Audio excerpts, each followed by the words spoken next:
Welcome. What's going on, guys? It's Uncle Mike.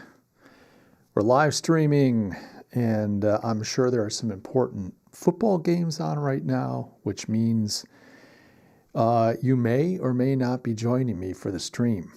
We'll have to see if anybody shows up. Hope you guys do. It is it a beautiful Sunday? It's a beautiful Sunday. It's always a beautiful Sunday here in Charleston, South Carolina. Hope you're doing well. We're in the upper 60s. We've been in the kind of upper 60s last couple days. Humid. It's been raining today. That should green things up a little bit, even though we're in the midst of winter. Oh, Brad, what's going on? Edmonton Oilers are playing. Yeah, I figured, Brad, I figured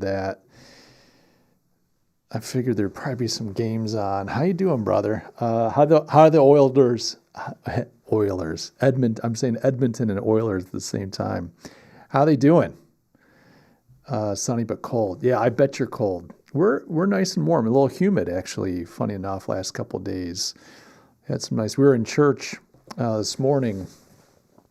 It was overcast when we left. It was pretty dry. It wasn't raining. Got in church and, man, midway through the service, the water just came down. I mean, in torrents. It was like tons of rain.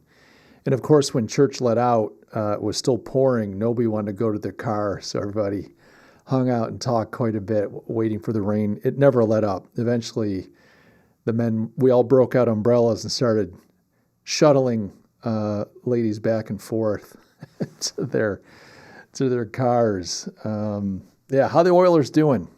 Not a big hockey guy. They're doing better. Slow start to the year. Man, the hockey season, by the way, hockey's like, it's got to be one of the longest seasons in sports. It just, it never ends, does it?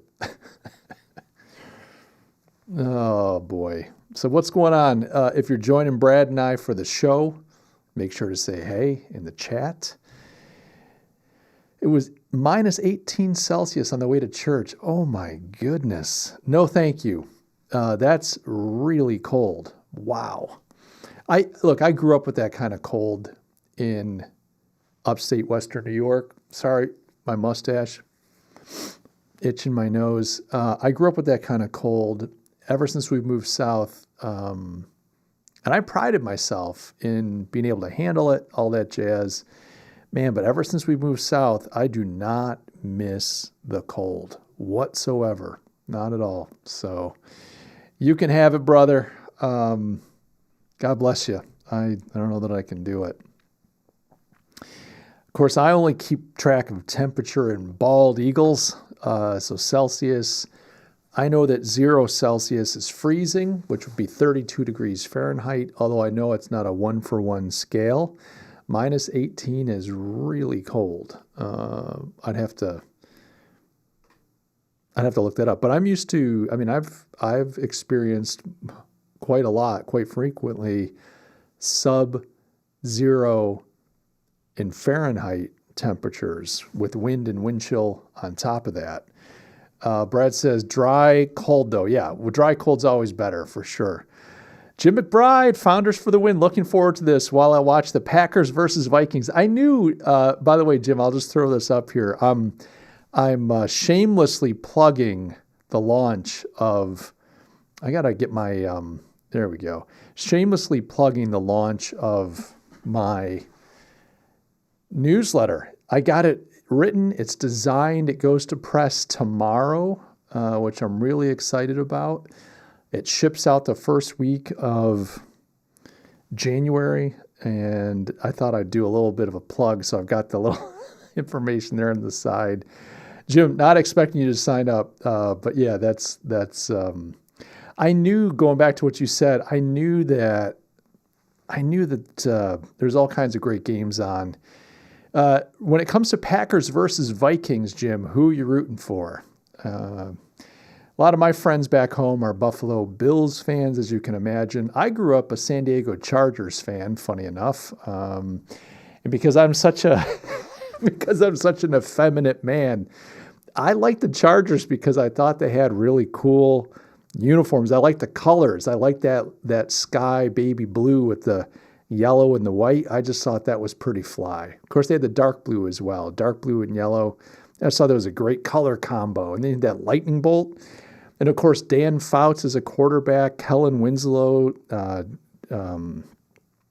was it Muncie? Chuck Muncie on the line? What was that guy's name? He was a coke addict. John Jefferson. I mean, it was just like, it was a great team. And Fouts had a great passing game. I mean, he just lofted that ball. And Fouts always looked like, remember Grizzly Adams? I always used to think that Dan Fouts reminded me of Grizzly Adams. It's just the beard, I'm sure. Jim, an old-fashioned print and mail newsletter? 100%, Jim, 100%. Here, I printed out. Of course, it's going to the printer tomorrow, but here's an example. The New Privateer, 16 pages, 8.5 by 11. There'll be 11 by 17 sheets, folded and stapled, of course. But yeah, pretty excited. Print newsletter. Entrepreneurs, essentially for anybody that's an entrepreneur, starting a business, has started a business, etc., wants to get the business to scale, to grow. Essentially, I'm sharing all the stuff that I do for my larger, higher paying clients, but I'm sharing it through a newsletter once a month to help people grow their business. So that's what that's all about. But yeah, go pack. Now, Jim, I think, if I remember correctly, you are from...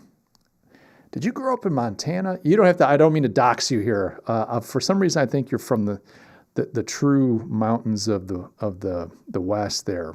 But Packers fan, Brad. Football jerseys are king of plain. Oh, kind of plain. I think you mean kind of plain compared to hockey. Never understood that. I'm not sure what you mean by plain. They're kind of plain. Are you talking colors, design? Oh, kind of. There you go. You got your correction in there. Jim, nice. 16 pages? Jim, I'm going to pay you later.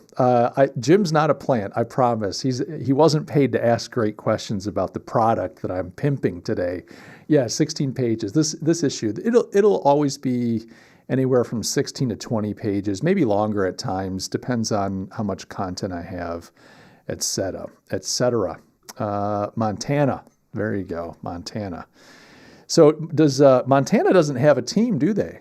So is I would imagine, are Packers like, why Packers? Are you a Packers fan in general, or are you just rooting for the Pack in this game?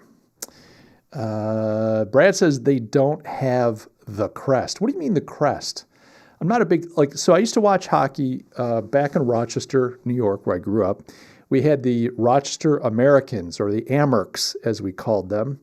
And I loved to go to hockey games. They were a junior, I don't know what you call it, but they weren't an NHL team. They were a league down. I used to love to go to Amerks games as a kid. And we had a player, what was his name? He was like one of the only black dudes in the league. And they called him the enforcer. Essentially, this guy got like no ice time. But when they put him out there, it was to murder someone. Like if there was a problem on the other team, on the other side, and we were unhappy, they'd put this guy in. Man, what was that guy's name? I used to know his name. It was like James something or John something. But he would go out there and just wreck whoever it was that had offended our team. He'd wreck them, and then he'd get pulled. He'd have to sit in the box. He'd get penaltied, etc. But I just used to love going to Amerks games. Now, that said, I didn't really keep up with hockey as a sport. Like, I wouldn't watch on a Sunday, and I'm sure hockey was on. The only other big hockey matches that I really got into was when America played in the Olympics, that big win, the American win, it was 1980, 84. I was in high school at the time, but when America beat the USSR, the Soviet Union, in the Olympics, the Winter Olympics, that was special. I love this, Jim. I would consider coloring 16 pages of a coloring book an accomplishment, but writing 16 pages? That's right. Oh my gosh. Well, that might be all I'm qualified to do, is to make coloring books, Jim. We'll see when this is all said and done. but I'm pretty excited about the project. It's been a lifelong passion, and I hate using the word passion. I know, oh, my passion is this, my passion. Everybody talks passion. But I have loved the printed word. I've loved writing. I've loved the printed word. I've loved publishing, commercial printing, paper making, binding, like all the stuff that goes into articulating an idea and then disseminating that idea, public speaking, publishing, bookmaking, newspaper, magazines, all that stuff. And I've studied it. Like I took commercial printing and commercial paper making in college while I was in high school. I took college classes, studied communication and graphic design, got into the desktop publishing revolution when that happened. A young guy, did a lot of research on self-publishing. And here we are, 2024, soon to be 2025. All the technology is at our fingertips. I mean, this is why I started a YouTube channel. I just love this idea of communicating information out. However, the digital world is, digital's great. I mean, there's so many blessings and that come with the digital world, but it's also, it costs us something. And I wanted to put information out there for business, for entrepreneurs, to help privately owned companies. I think privately owned business is important to our society, to the health of our society. The more privately owned businesses we have that are healthy and thriving, the stronger we are as a nation, the freer people are as individuals, the healthier communities are, the more wealth that's created, the more families that can be fulfilled and cared for, et cetera. So I want to do something more significant to help private business and entrepreneurs to succeed. But I wanted to do something that was analog. I just feel like there's so much digital noise out there, and hence the new privateer. That's why I'm going print on this, and I'm really excited. It's kind of a cool thing for me, selfishly, but I'm hoping that a lot of people get great benefit out of it. I think there's an opportunity for that. Brad says, on the front of the jersey in hockey, you have the team crest, plus often something on the shoulders. Are football jerseys not, just number front and back? Yeah, I got what you're saying. I got what you say. Yeah, I mean, part of it might be to the nature of the sport. If you think about hockey in the play that happens, you got these big, I mean, everybody looks the same. They're massive. They got all their gear on. They got the headgear, which you have in football as well. But the movement on the ice, I mean, trying to keep track of your player is probably crazy. You don't have, like hockey has very few set plays, where football is almost strictly set plays. They line up. Everybody's got a specific position. All you really need to know is, well, my guy is a running back. Oh, there he is right there. You're usually looking at him from behind. It's rare that you see him coming at the camera. And you're able to track and follow what that person does. And then that play's over. They all set right back up again. But hockey is just like nonstop, very, very little set plays, a lot of free play. That's one of the things I like about soccer. I know communist, socialist, pansy boy like soccer, but soccer is great because it's not a lot of set plays. The thing I struggle with football, football is great like as a social gathering, food, friends, couple soda pops, have a good time, you love your team, etc. But because of the set play, you've got so much start, stop, start, stop, start, stop. And then, of course, in our world, you got to shove as many commercial breaks in there as you possibly can. I just find it like hard to get into the flow of the game. I'm not saying you can't. Just for me, it's a little bit like, okay. However, with hockey, you've got a lot of that free play. It just keeps going. And that's what I like about soccer. You've got 45 minutes essentially of unstopped, like nonstop action. They do have timeouts here and there. They do have, free kicks, etc. But the action rarely stops, and you don't get commercial breaks in between. Yeah, they'll run some commercials in the banner around the field, etc. Big deal. But the play doesn't stop, and I kind of like that. Now the play's a little slower than football. It's not as explosive, but it keeps going. Anyway, I kind of like that. Brad says, enforcers are basically gone in league. There's maybe one or two left. Oh, that's sad to hear, Brad. I really enjoyed I forget the guy's name. I wish I could remember it because he was like it was something James. I think his last name maybe was James. It was just remarkable, in the early 80s in hockey to have like an African American, like a black dude on the team.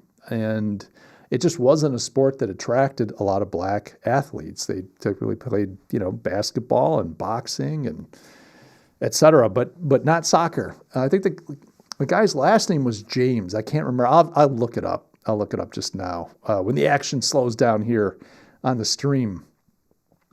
Brad wants to know, does the newsletter include a coloring page? It'd be cooler if it did. Well,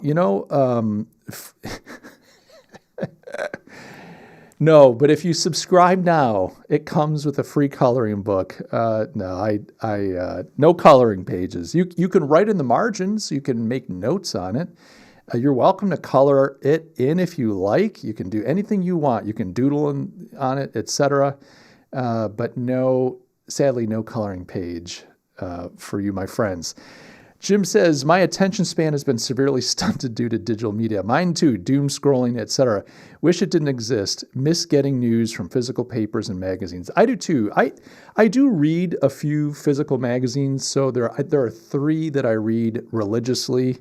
I get the New Criterion, ones that comes typically once a month. I think 10 months out of the year. They take a couple months off in summer. The New Criterion is a cultural review from a conservative perspective. So the arts, paintings, music, books, literature, blah, blah, blah, and some social, cultural commentary. Fantastic. They've had Victor Davis Hanson. They've had Woody Allen. A bunch of people provide some fantastic essays, articles, etc. The Woody Allen stuff, I think they tried that this year. I'm not sure how that landed. I don't think of Woody Allen as a conservative, but I read the New Criterion. I love reading that article. Sorry, that magazine, that comes print. Of course, they've got a digital version. I don't bother. I also read the the American Conservative, TAC, the American Conservative. That was founded by, I can see his face. I always go blank on live streams. Buchanan, what was his name there? Patrick Buchanan, the erstwhile political candidate from back in the day. So I read the American Conservative. That's a good publication, good articles, good reporting, etc. And then lastly, I read First Things, which is, it's Catholic. It's not explicitly Catholic, but it leans Catholic. But it's a journal on American religious life, and usually pretty insightful. I don't always agree with everything I read in there, but pretty good stuff. Those are the 3 print pieces that I read on a regular basis. I do subscribe to a couple. One business newsletter that I get that's print, that's really good. I used to subscribe to 2. I canceled one of them. It was a waste of time. And of course, I read books, lots of books. And I always read in print if I can. So I, like you, found that my attention span was getting smaller and smaller. And I found that I just wasn't reading anymore. I was online all the time, but I wasn't reading. This was a handful of years ago, and it bothered me.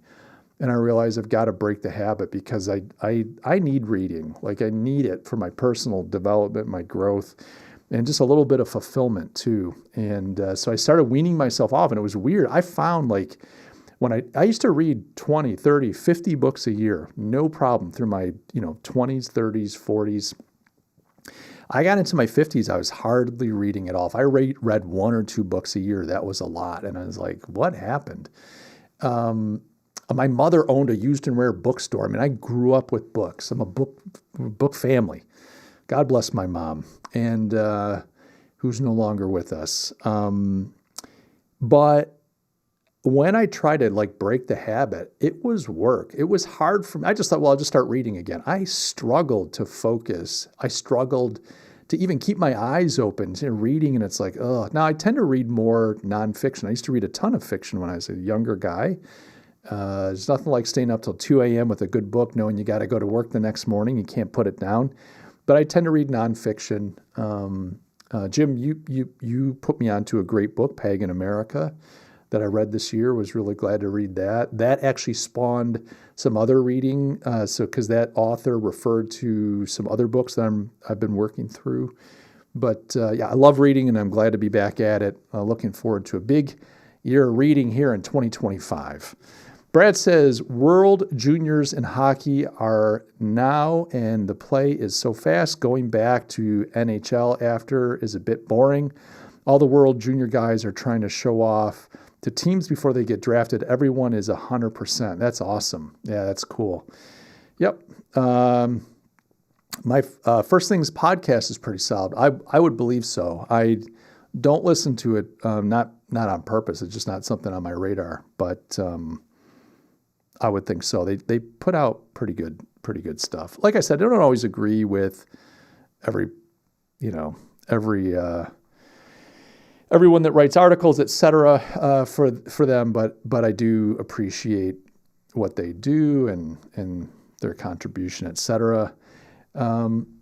Yeah. So I'd be curious if anybody's read any great books this year, as we're talking about reading, anything that they'd like to recommend, anything that they thought was especially interesting. As we're going through the stream, I'm just kind of bringing up I'm just looking at a couple other windows here. I spent a lot of time last couple of weeks in the midst of client work and getting ready. My wife and I are taking an international trip in a few weeks to see her family, as well as getting the new privateer ready for publication and launch first week of January, getting my setup here for live streaming. I think I've mentioned this in a previous live stream, but I want to do more with live streaming and utilize it a little bit more intelligently. One of the things that I haven't done so well, and today would be a good example, is like scheduling live streams, covering specific topics, like making the live stream more of an event. Typically what I do is like, I go, I'd like to live stream today. Maybe I'll do one in half an hour, and I'll just turn the camera on and then start streaming. And then I'm like, yeah, only 10 people showed up. What a surprise. 4 people showed up. What a surprise. But it's not surprising. I mean, and the other thing that I haven't been doing that I'm going to change is I often don't then publish the stream afterwards. I'll just delete it. It's like I'm just rambling, we're hanging out, yucking it up, and then I delete the stream afterwards. What I want to do is go into a stream, schedule it ahead of time, cover 2, 3, 4 topics, talk about those topics, have a great conversation together, publish that afterwards so that people can watch it later, and then also break that stream down based on topic. So maybe I'm talking about some shipping problem due to Chinese political machinations, well, chunk that out, edit it, clean it up, and publish it as a standalone video. But to do that, I've had to invest in a lot of technology. There's a lot of stuff I've had to do, software setups, new equipment, et cetera. So I've been laying the groundwork for that. So that's another thing that's been going on, and it's in good shape. You can see actually right here, I'll show you. This is just another view of my desk, but like this thing right here, the ability now to record, all the different inputs, et cetera. All this stuff has taken some time. And then there's like the technology, the tech stack too, because for instance, let's say I want to play a video for you and we can talk through a video, a commercial. Let's say Burger King runs a commercial. I want to talk through it because it's a woke, hot mess. To be able to stream the video and to stream the audio and blah, blah, like it's just, there's a lot of technology involved. You'd think you just push a button and go. It doesn't work that way. So I've been busy getting that stuff sorted out. Brad says it's been a rough week for the airline industry. Talk to me, Brad. What's going on with the airline industry? I have been living under a rock. If it weren't for friends and family, I wouldn't know what's going on in the world lately. I feel like it's been a rough year, by the way, for the airline industry. I mean, I don't know if you all remember, but Boeing's had all these issues and there were hearings. There was a whistleblower. Do you remember the whistleblower that was giving depositions and they found him dead in the hotel parking lot where he was staying? Well, that hotel's near my home. He was in Charleston, and James McBride here on the stream, he will know who and where I'm talking about, my wife and I actually just went by it yesterday. We went for a walk on the Battery. So to get to the downtown Battery wall, we drive down a road, we go over a bridge, which takes us over the Ashley River and dumps us off right in the city of Charleston. And when you do that, you go right by this Holiday Inn, and it's kind of a unique Holiday Inn. It's an old architecture. It's one of these like column buildings. You got all these like hotel rooms. It's like this big tower. And it's, I don't know if it's from the 1950s, 1960s, 70s. It's older. I'd have to look it up. But it's a Holiday Inn. And as you go over the bridge, it just sits right there. That's where that guy was staying. That's the parking lot. I even said it to my wife. I'm like, well, there it is. Every time I go by this place now, I think about that guy. And she was like, what guy? And I said, the Boeing guy, the whistleblower, that 50-some-odd-year-old former engineer that worked for them. He killed himself. She's like, that's where that happened? And I thought she knew all this time. I'm like, yeah. So I go by that and I think about it. But this 2024, I think, was a rough year for the airline industry in general. Yeah, the plane down in Azerbaijan caught in drone warfare. I wondered what was going on. So I saw the video of it going down. I saw it pretty early. I think I was skimming Reddit or something. And of course, the animals on Reddit, they're always posting stuff. So I saw that and thought, okay, that's weird. And you could see it was kind of going up and down. I was like, well, what's going on here? And then later I saw photographs of the fuselage. Looked like it had strafing fire, like bullet holes and chunks missing. And I thought, that's weird. I didn't follow up on it, so I didn't know that it was caught in drone warfare. And I got to look up more. Not systemic USA, not systemic issues, just coincidence. Okay, I'd have to look that up. I don't know a lot about that, but so it sounds like a drone shot it down. Whose drone? I'd like to know. Now I've got to bring this up. You've got me wondering now. Let's see. Azerbaijan shot down. Drone. How about all this drone nonsense that's been going on around New Jersey, etc., Washington, D.C.? Oh, so it's Russian air defense system. Russian air defense system. Whoops. Let's see here. Sounds like Ukrainian drone was attacking plane. Russian drones were repelling attack. Oh my gosh. This Ukraine war is just, I don't even, I'm not going to go there. I would like to go there, but I'm not going to go there. Oh my gosh. It's just so bad. I had no idea. I saw it all. Didn't follow up on the story. I think you missed South Korean plane comment. Okay, so you made a comment. Did you make a comment earlier? I'm looking. So you say it's been a rough week. Plane drone done in Azerbaijan. Not systemic. Sounds like Ukrainian attack. I know what you're talking about. South Korean plane comment. I don't think you posted a South Korean. You know what? It's possible that YouTube blocked it. How about that? Could you imagine? Maybe rephrase your comment so that the machines will let you speak, Brad. Because in today's world, you're not allowed to speak unless the machines think it's appropriate. Because you, my friend, must submit. We laugh, but probably not so funny. Is it? The South Korean plane landed without gear. Jeepers. Yeah. It inspires such confidence. Well, I've been wondering too about all this drone activity on the eastern seaboard of the U.S. I fly in and out of Baltimore, which is close to Washington, D.C. all the time. I'm just curious,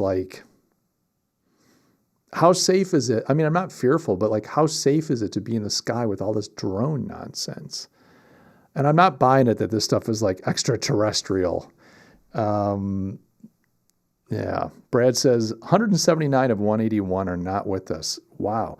Because of the South Korean as well? I know the Azerbaijani crash, most of those people died, although I think people in the tail section of the crash walked away, if I remember correctly. It's kind of crazy. Oh my gosh. Like I said, I'm a little out of sync with the news, so forgive me for not knowing. Jim says the Matrix must approve all comments, otherwise they don't exist. That's right. That's right. Unless you take the red pill. What would you rather do? Take the blue pill and have a nice, enjoyable life, eat a red, juicy steak, sleep in a soft, comfortable bed, be in a nice climate-controlled environment, just living your make-believe life? Or would you like to take the red pill and live like a sewer rat? That's really what that movie was all about. It's like, hey, Neo, take the red pill, because reality is awesome. I love The Matrix. It's a shame about the follow-ups. The Matrix was like so mind-blowing at the time that when it first came out, I was just like, wow, this is amazing. The Matrix, the next two of the trilogy were just like, they just got worse and worse, which is really disappointing. But I do agree. If you do not please the machines, you do not exist, nor do your comments. The overall safety of airline industry makes the few accidents stand out. Yes, 179, 181 from the South Korea plane incident. That's terrible. What's going on with South Korea's government? I saw a live stream. I saw it after the fact, but I saw a live stream by a kid named Atriok. He does these business live streams. They're really good, actually. He got himself in a little bit of trouble back a year or so ago, but he's been trying to redeem himself. But he'll do these kind of marketing Mondays. He'll talk about different market stuff, and he's pretty good. But he talked about South Korea because I think he did part of his college internship in South Korea, or maybe did a study abroad, for a semester or for a year. And he went through the list of South Korean presidents and how their presidencies fared. And it was like almost every single one was either arrested, was put in jail, was like kicked out of office, committed suicide out of shame. I mean, it's like South Korea doesn't seem like everyone that runs that country ends up disgraced one way or the other. It's kind of crazy. I don't know. I don't know a lot about the South Korean government. But it would just seem remarkable to me that every single one in just a succession, like for decades and decades of South Korean presidents have ended in ignominy of one way or the other. It's kind of crazy. Brad says, how long before there's a documentary on how 2024, 2025 is the year of governments getting overwhelmingly ousted? Been a wild year. It has been. You look at, even if you look at the Dutch government, I mean, the guy that's left the Dutch government, I forget his name, he's actually relatively conservative. He was mild-mannered and quiet. He's no Geert Wilders, but he was a conservative guy. He got ousted. Now he's going to be taking over. I think he's going to be heading up NATO, if I remember correctly. I forget the guy's name. Maybe Mr. McBride here will know. But you've had a lot of transitions. And Brad, hello, Brad, speaking of governments being ousted, how's your boy Trudeau doing? He's hanging on by his fingernails, his long, manicured, painted fingernails. That guy, holy smokes, is he in trouble? But I'll tell you what, kudos for living in a distortion field of delusion. That guy, I don't know how he thinks he's so great. He lives in an everlasting distortion field of just delusional narcissism. Justin Trudeau is the biggest ponce this world has ever seen, this generation has ever seen. He's a total, I don't even want to say it because this is a family-friendly live stream. It's really not. By the way, is my audio okay? Am I blasting too loud here? Am I okay? But what about Trudeau? How is this guy even in office? I mean, there's all this talk of he's out. And I see these YouTube, I skim YouTube before I fall asleep, the 30 seconds that I can keep my eyes open. And there's talk like, oh, he's resigning, he's out, he's going to make the announcement any minute now. I don't think he has. But there's no way. And it's a shame too. I don't say it's a shame. Like, I think that he's horrible. I think his party is horrible. It'd be the best thing that could happen to Canada. But quite frankly, if Trudeau had earlier on, had a true dose of reality and really cared about the party, forget the country, if he cared about the Liberal Party that he's the head of, he would have stepped aside early and allowed someone else in the party to step to the fore. And if he had done that, the party could have kept control of the country. But Trudeau is so self-centeredly idiotic. He can't imagine a world without him at the center of it because he's such a genius. He believes his own pub like an idiot. That he's going to take both himself and the party down with him. His party's not going to have a taste of power in a long time to come. I think Poilievre gets control of things. Canadians are going to be a lot happier. And I think, like the U.S., although Canada, I think, is more centrist left than America, I think what you're going to see is your conservatives and your center right are going to become a lot more vocal. I think there are a lot of people in Canada that are persuaded of true center right, right-leaning thinking, that they want to reorder society in a more healthy, sustainable way. The UK, absolutely, the UK. Brad says, his level of delusion is off the charts. How he sleeps at night is beyond me. Yeah, he's heavily medicated. That guy's heavily medicated, and he is in delusion. The reason he is in government is the leader of the party. Propping him up is holding out long enough to get his pension. Well, we'll see. Amr Fati, welcome. Glad to have you back. How to go viral is a new hoax sold by those ain't themselves gone viral. Are you aware of something they call hook? I'm aware of like in video production, or in writing a hook. You got to have a hook at the open, something to capture people's attention. I'm not sure if that's what you're referring to, Amor Fati, but Amor Fati, I would like to know more. So tell me. I've heard of hook, but it may not be what you're referring to. So talk to me. Brad says the Liberals will be gone for a couple of decades, likely. I don't remember him, but I remember hearing, because he's a little bit earlier than my time, that his father was a horrible prime minister. So it's kind of interesting that apple doesn't fall far from the tree, although some people say that he's actually Fidel Castro's son, not Trudeau's son. The pendulum swung as far left as it could in 2023, and it's swinging back right pretty hard. I hope so. I hope so for Canada's sake. You've got a great premier. I think you should call your folks that run your provinces. Where is it? Is she? She's pretty conservative. I heard her speaking the other day. She's in one of the Western provinces. I don't remember which one, but was pretty impressed with her. But yeah. Not sure. I think you've got some right-leaning people that could do a fine job for all y'all. So we'll have to see. I'm clearing out some emails here so I can keep track of what's going on. I hope that the audio is not showing up. I don't think it's showing up for y'all. But anyway, yeah, lovely day here in Charleston. Sun almost down. Looking out the windows, there's kind of this purple mauve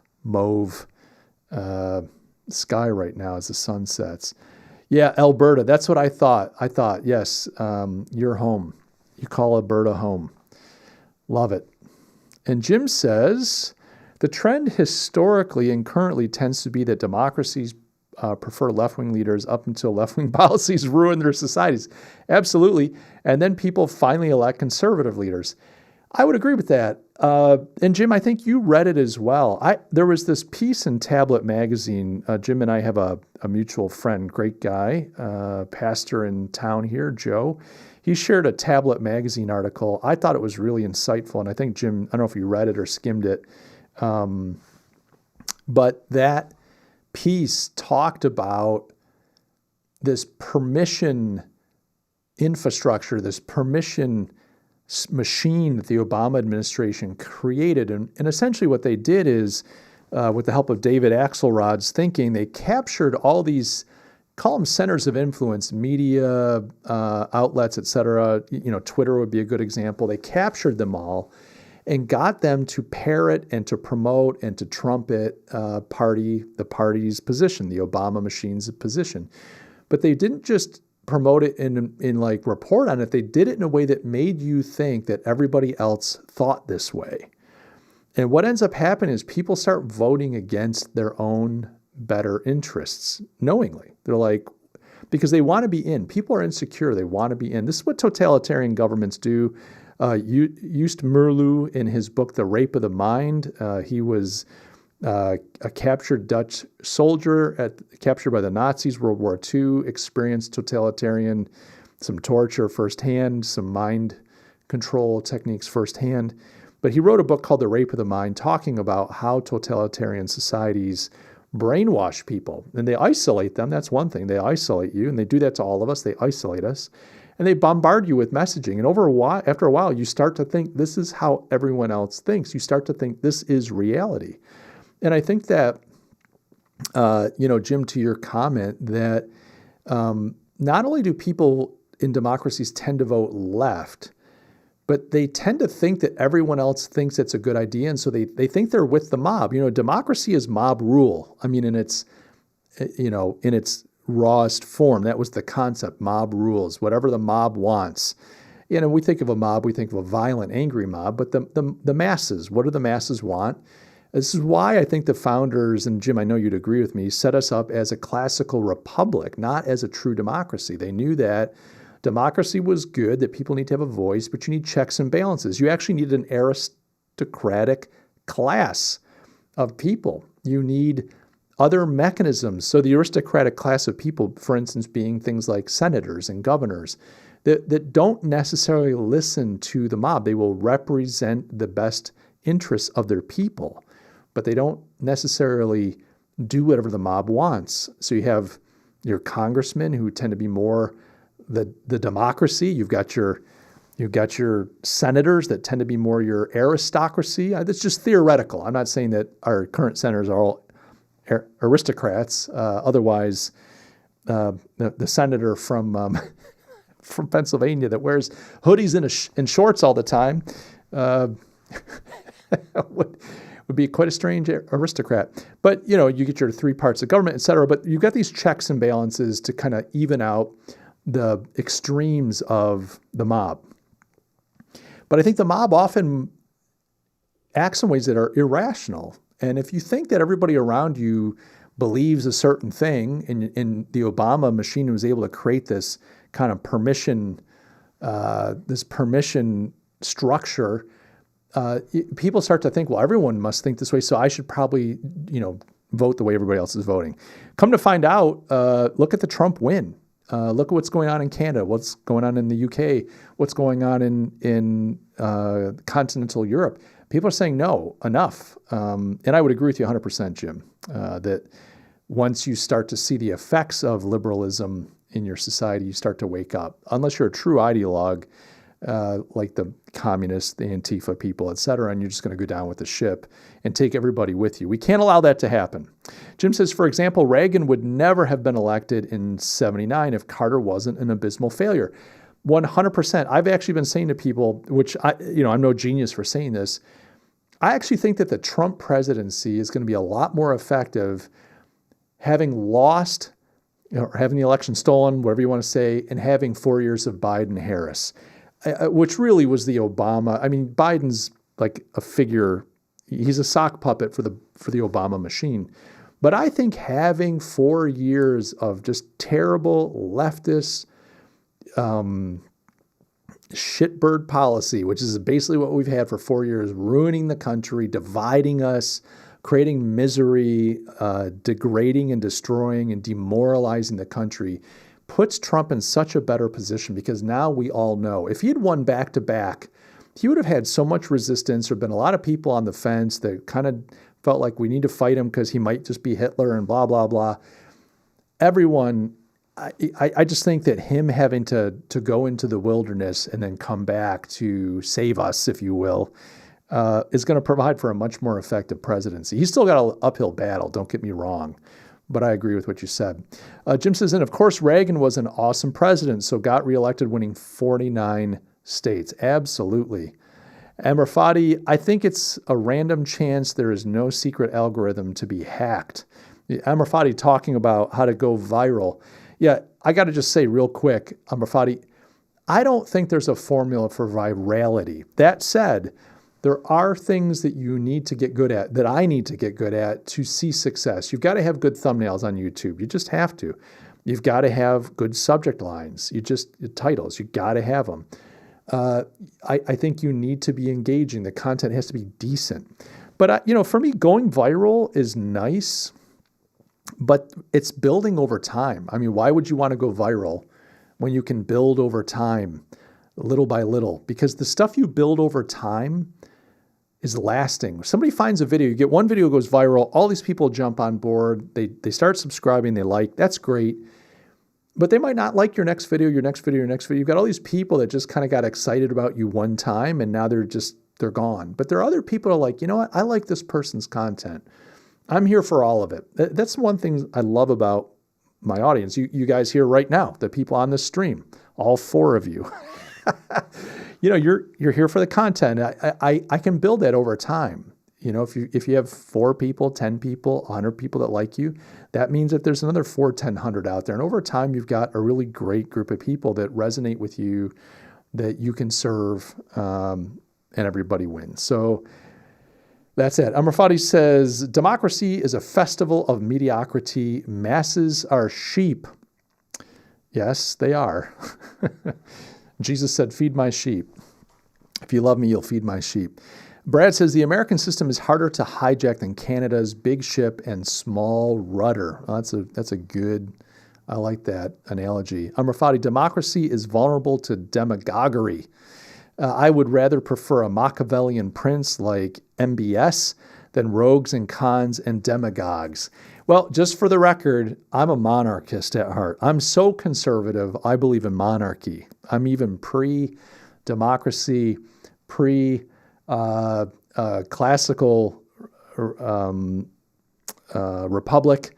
I believe in monarchy. However, no one cares what I think when it comes to that, and I will yet to be crowned king, so I'll just have to make do with this American experiment that we have right now.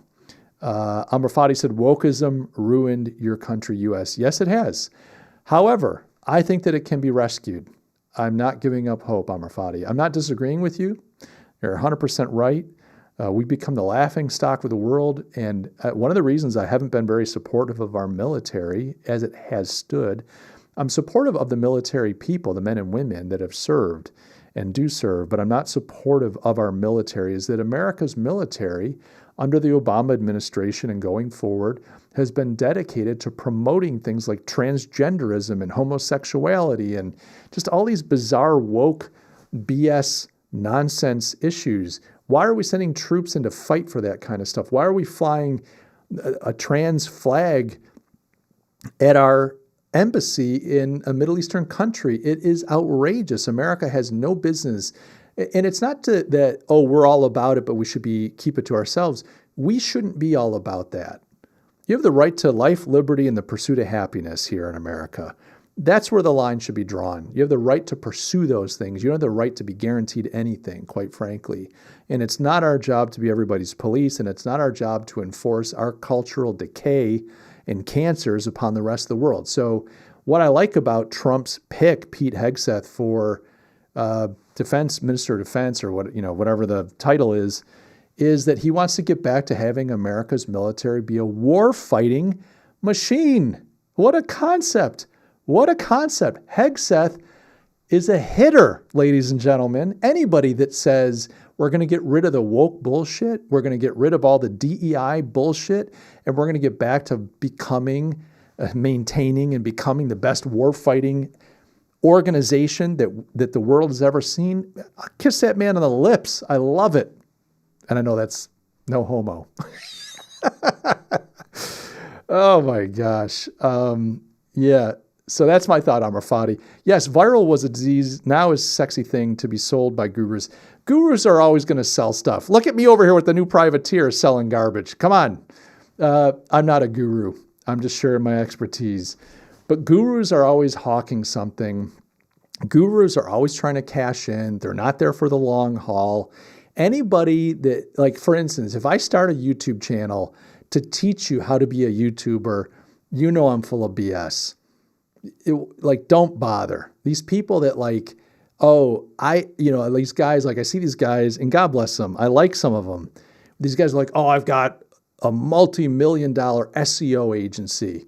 But I put out one video a day telling and selling a course how you can also have an SEO agency. That tells me that person actually is not running an SEO agency. If they are, it's not working. Their main income is coming from where they put their time and attention. If they're pumping out videos every day promoting a course, that tells me that that's where their income comes from. It doesn't come from their multi-million-dollar SEO agency where they're doing $100 million a month. If you're doing $100 million a month, you would not bother with YouTube, and you wouldn't be teaching people how to do it also. Because how much are you going to make doing that? Give me a break. These gurus are terrible. But yeah, there's a lot of gurus out there. There's always going to be gurus out there. What are you going to do? Brad says, why would you want people to just come for the Cybertruck content? Exactly, Brad. That's how you found me, actually. Shame on me. The problem with monarchy is for every good one, you get 2 or 3 bad ones, so kind of similar. Look, there is no perfect government, but Brad, here's the thing that you and I both know. There is a good and righteous king. There's a good and righteous king who is worthy. And I look forward to his kingdom. And so ultimately, I'm a monarchist because the universe, all of creation is designed to be ruled and governed by a righteous king. Our earthly kings always disappoint, they fail us, etc. But that's mankind. Pick any form of government, it's going to fail. But when you have a righteous king with righteous values and a good heart that takes his responsibility seriously, the people flourish. History shows that.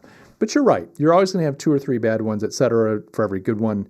This is a human problem, but it gives us reason to look forward to that eternal kingdom that is and is to come. That is and is to come. So, in the meantime, we must endeavor to live our lives worthy of that thing that we know is true and good. Pete Hegseth for the win as future SecDef. See, Jim, you know all about it.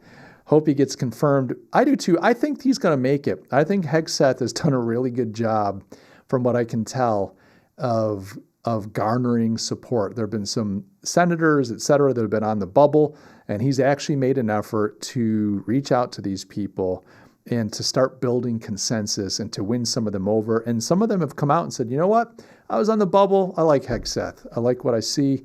He's got my support. Amr Fadi, I'm not against people's sexual orientations and natural inclinations. I'm against madness of woke crowds. Fair enough. Fair enough. I just think that, I think transgenderism is a whole nother kettle of fish. But I think that it's not America or any other military's place to erect flags about sexual orientation or to wage covert or overt operations in the name of sexual freedom. I just don't think that's America's business. Brad says, obviously that king of kings is perfect. Yeah, man, that's why I'm a monarchist, bro. It is the perfect government with the perfect king. But you're never going to have a perfect government in the U.S. or in Canada or anywhere on the face of the earth. And I think a level of democracy is good. I think people having a voice and being able to contribute to their governance is positive. So I'm not anti-republic, anti-democracy, but democracy, it does not take into consideration the fundamental flaw that mankind struggles with, and that's our sin nature. We're broken. And so when you get a democracy, over time, without checks and balances and other estates, not just your government, but like, other mediating institutions like the family, the church, et cetera, being healthy, you go to the lowest common denominator. And people always want trash. They want to live like perverted animals. That's just in us all. What little boy wasn't trying to look at, naked girly pictures? It's just a drive. We all have this like race to the bottom in us, and it has to be educated out. It has to be disciplined out. It has to be brought to task, brought to heel, and maintained, and then focused on good things. It's good for a little boy to be attracted to the opposite sex, especially when he becomes older, to marry, to find a woman to love and to share life with, to have a family, etc. Those aren't bad things, but in democracy, we feel like, well, if the mob wants it, it must be okay. What if the mob, wants something that's horribly immoral? And we're living in a world right now where that tends to be the case. The funny thing about democracies, by the way, as long as I'm dunking on democracies, all these terrible totalitarian governments, the USSR, China, North Korea, all of them refer to themselves as democracies. It's always the people's republic, the people's democracy. It's always the people's. It's like they were sure that they were truly representing the people. But strangely, very, very undemocratic, weren't they? Oh my gosh. And there's no protection. In a democracy, there isn't very much protection for the minority. So if you're someone who believes a certain way, but the mob believes otherwise, what checks and balances are in place to protect those whose will was not recognized? They come take your children away. If the mob votes that, religious freedom is a thing of the past, and actually religious instruction is child abuse, the democracy, the majority votes, because that can happen. Your constitution can be changed if you're not careful or abolished. If that happens in a country, there's no recourse for the religious. And then they're teaching their children their faith, which they should. But now the government, on behalf of the people and the people's will, takes the child away. So, I mean, that's you can get the same thing with a king, don't get me wrong, but I think a monarchy is better, especially a monarchy where I'm on the throne. Amar Fadi, yes, if you have a king like Cyrus the Great. There you go. Going to the Persians, are you? Cyrus the Great. You ever read Xenophon, Anabasis? It's the Greeks. That was democracy. But Cyrus features in there, doesn't he? Brad says Nicholas II in Russia led to the end of their monarchy. Yeah, he didn't even really want to be... Nicholas II didn't even want to be king, did he? That's a whole other story. Russia's tough. Look, you guys can be wrong about monarchy. I get it. I don't want to argue it too much. I don't want to be a rude host here. Brad says the biggest challenge I see in the next decade is we don't have a correcting factor of system of sharing the wealth at the top. The relative wage gap is going to be too big a social problem. Yeah, I would agree with that. Brad, what are your thoughts on distributism,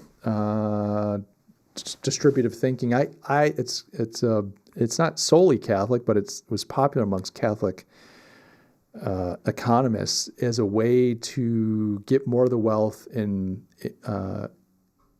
more fairly distributed according to those that helped create it.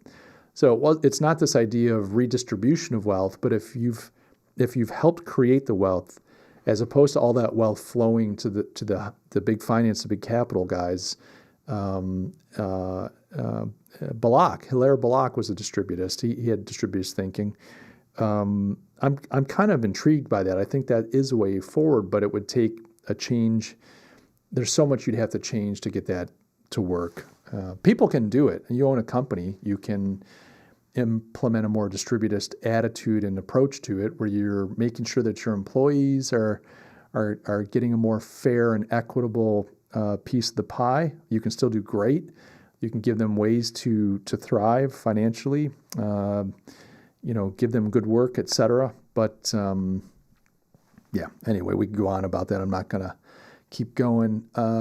Let's see here. But I do agree with you. I think the wealth gap is a real problem. And I don't think just the rising water, lifts all boats. I mean, that's true. But I would say, at least in America, the Democrat Party and big finance have gotten so tightly tied together, and they've just been like pigs at the trough, gobbling up. And the middle class, the working class, the lower class have been left behind in big ways. And I think there's an opportunity to fix that. But there's some systemic issues that we've got to get at. Amr Fadi says, state is the coldest of cold animals. Coldly it lies when coldly it says, I, the people, I am the state. Either a monarchy or a complete anarchy. There is no middle ground. Well said. James says, was Marcus Aurelius a good and moral emperor? His meditations indicates he strived to be moral personally, but I don't know if that translated to how he ruled. I defer to Amr Fadi on that, because I think Amr Fadi's name kind of nods to Stoicism, which, of course, meditations provided the kind of ground zero for. Brad says, ideally, the wealthy would give out of the goodness of their heart. In a post-Christian society, there is no moral argument. Yep. Jim McBride, Emperor of Rome, 161 to 180 AD. Off the top of my head, kidding, had to look it up. No, Jim, you got to just pretend like, oh yeah, you just know this stuff. I believed it. As soon as you threw that out there, it's like, wow, Jim knows his stuff. Like, I knew he was smart, but holy smokes, I gotta up my game here. At least Joe Rogan has Jamie off to the side, looking up answers for him. I got nothing. I'm just some old bald-headed man trying to remember names. I can't even remember hockey player names. Amr Fadi says, first, U.S. and Israel should get us rid of Hezbollah, ISIS, and Khomeini regimes. Then we will say liberal democracy is still thriving.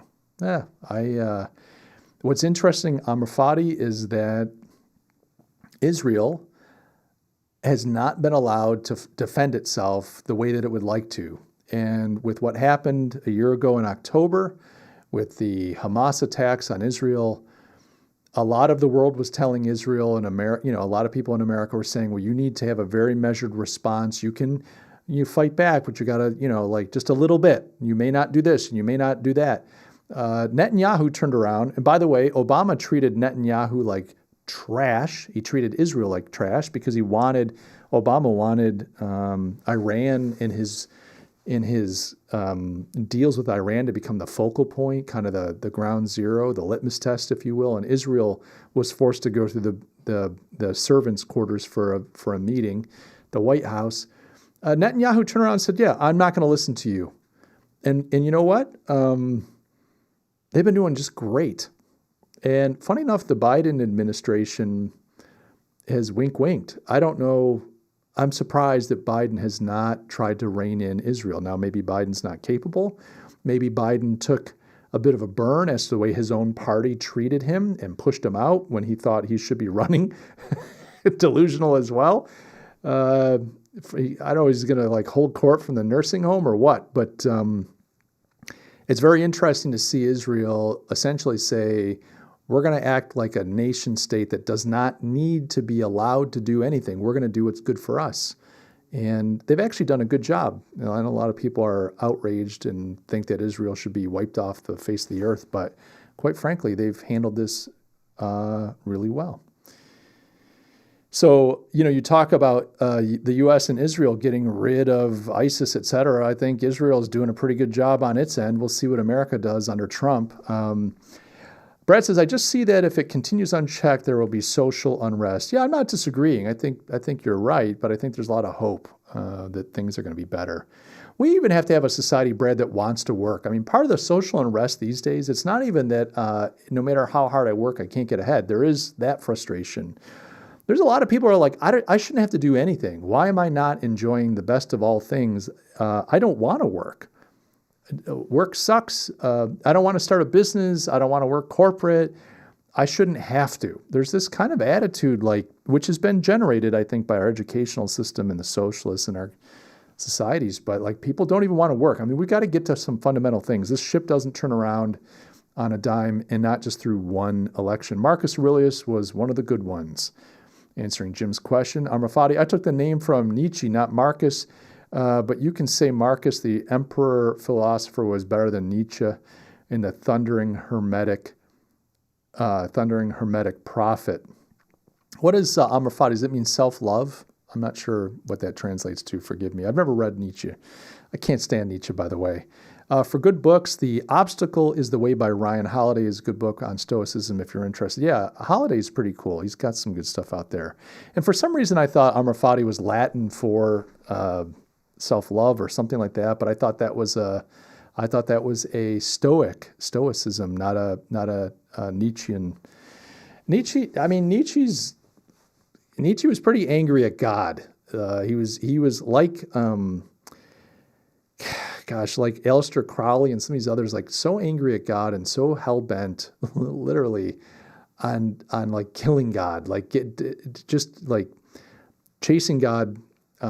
Exorcising God from the human experience. Quite interesting, discouraging. And I find Nietzsche, and Amrafati, I apologize if you're a big Nietzsche fan, but I find people that are angry at the world tend to resonate with Nietzsche. It's like there's this impotent rage.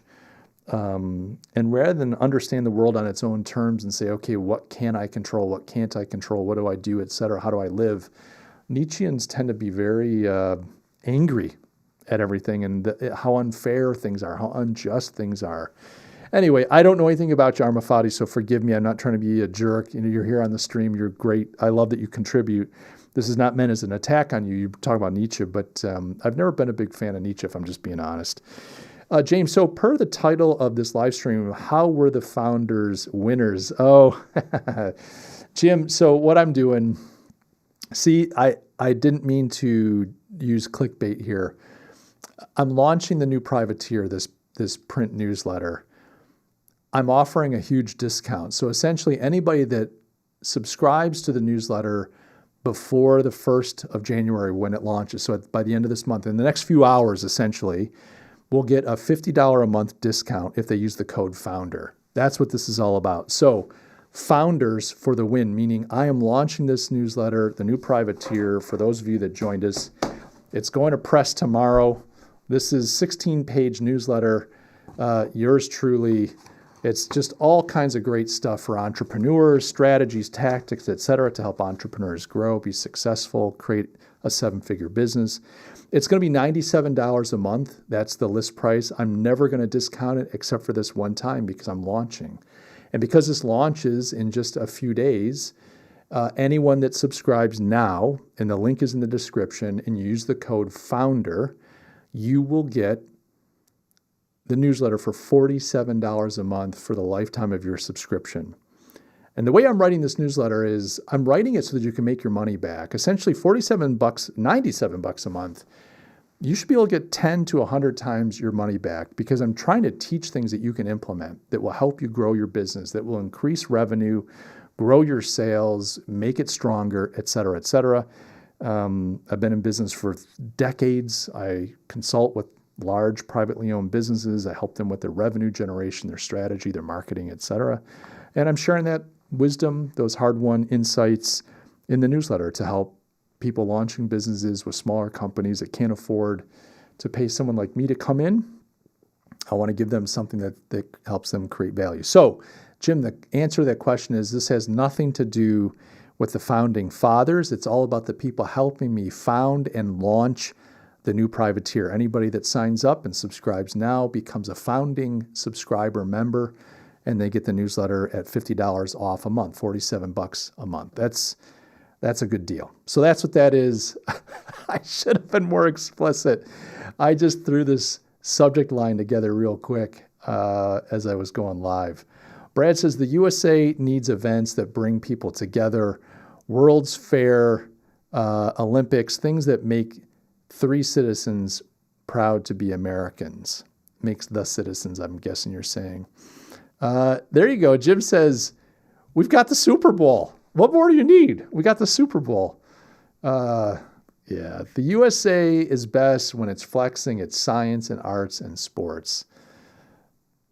Amr Fadi said, I found Nietzsche too naive. That's a fantastic comment. Emile Cioran and nihilist philosophers are my last resort. Yeah, I'm not a nihilist or a nihilist. I would agree with you. I find Nietzsche, I haven't read Nietzsche cover to cover. I've read excerpts and thinking on him. He does tend to be naive, in my opinion, and I think that naivete is not coming from an intellectual naivete. I think he's emotionally wounded. Well, you look at some of his thinking and his work, and it's like it's just coming from this place of pain. It's not coming from a place. I mean, he's a thinker. He's obviously an intelligent person. I think Marx is similar. Marx was a filthy human being. He was angry at the world. Like, he refused to work. One of his children were freezing. One of them died. The guy just refused to work. He was begging money. He was angry that people wouldn't support him because he thought he was too important to hold a job, too important to work on behalf of his family. So these guys often, they come up with these ideas because they're angry at the world. They're angry at God. It's like, I have kids. You deal with this kind of stuff. Like, your kid's mad at you, and so they're going to hurt you. So they're going to do things to try to hurt you. But in the end, they're just wrecking their own lives. It's like, this hurts me. But dude, have you realized you're actually killing yourself? Like, yeah, it breaks my heart to see you do these things, but you're the one that's suffering more than me. And that's like, I just feel like Nietzsche and some of these, is why Nietzsche died a madman. I just think he wasn't providing, he wasn't on a quest for truth.